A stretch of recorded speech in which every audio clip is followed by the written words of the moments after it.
వినాయక చతుర్థి రోజు చంద్రుణ్ణి ఎందుకు చూడకూడదు అని మీకు తెలుసా? వినాయకుడు కుబేరుడు పెట్టిన భోజనం కడుపు నిండా తిని అతనికి బుద్ధి చెప్పి మూషికం మీద కూర్చుని కైలాసానికి వెళ్తారు. అంత భోజనం ఒకేసారి తినడంతో వినాయకుడు చాలా బరువుగా ఉంటాడు. కానీ మూషికుడు తన మొత్తం బలాన్ని ఉపయోగించి వెళ్తుంటారు. కానీ మార్గ మధ్యంలో మూషికుడికి ఒక పాము ఎదురు వస్తుంది. ఆ పాము మూషికుడి కాళ్లకు అడ్డు రావడం వలన మూషికుడు వినాయకుడిని కింద పడేస్తాడు. అలా కింద పడేయగానే ఆకాశంలో ఉన్న చంద్రుడు కింద పడి ఉన్న వినాయకుడిని చూసి నవ్వుతూ హేళనగా మాట్లాడతాడు. గణేశుడు కింద పడగానే అతని పొట్ట పగిలిపోయి అతను తిన్నదంతా బయటికి వచ్చి అక్కడికక్కడే స్పృహ తప్పి పడిపోతారు. ఈ విషయం పార్వతీదేవికి తెలియగానే అక్కడికి వచ్చి స్పృహ తప్పి పడి ఉన్న వినాయకుడిని చూసి బాధతో కృంగిపోతుంది. ఉగ్రమైన కళ్ళతో చంద్రుణ్ణి చూసి, ఓరి పాపి, నీ వలనే నాకు ఈ గతి పట్టింది. ఇక నుండి ఎవరు అయితే నిన్ను చూస్తారో వాళ్లకు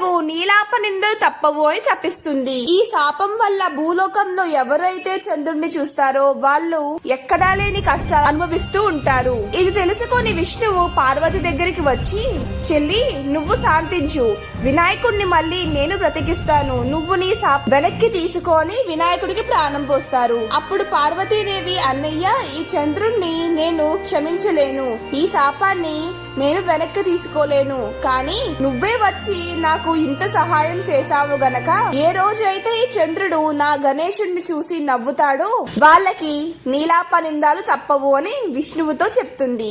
అందుకే ఆ రోజు నుండి ఈ రోజు వరకు వినాయక చతుర్థి రోజు చంద్రుడిని చూడరు. ఇలా ఎవరైనా వినాయక చతుర్థి రోజు చంద్రుడిని చూసారా? చూసి ఉంటే కామెంట్ చేసి వీడియో నచ్చితే గనక సబ్స్క్రైబ్ చేసుకోండి.